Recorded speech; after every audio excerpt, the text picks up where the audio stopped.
Claims that Soviet-era cluster bombs are being used by the Syrian government can now be confirmed, and that's according to Russia. Moscow says the region's flooded with arms being supplied illegally from abroad.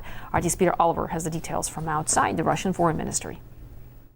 Human Rights Watch, the New York-based watchdog, has said that following what they've seen in an online video, that the Soviet-era cluster bombs were being used by the Syrian government against the civilian population in Syria in the ongoing conflict there. Now, Russia has rebuffed these claims wholeheartedly.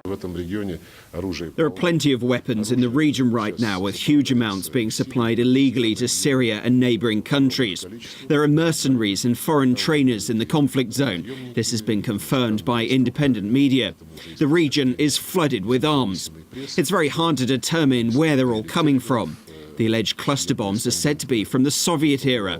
We can't come to terms with some former Soviet and Warsaw Pact countries on regulating their production of Soviet technology without a license. So there's plenty of things that need to be sorted out.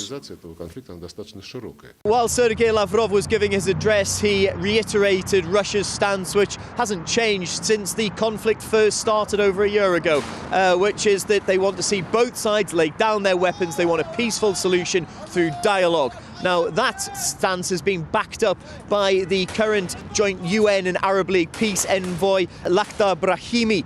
Now, he took over the job from Kofi Annan, you'll remember. He's currently on a tour of the region, trying to convince Syria's neighbours to start pushing for both sides to lay down arms and come to the table for talks. Now, he's also putting forward a situation that would see, once arms have been put down and talks are underway, a 3,000 strong international peacekeeping force going into Syria to make sure that no further violence erupts.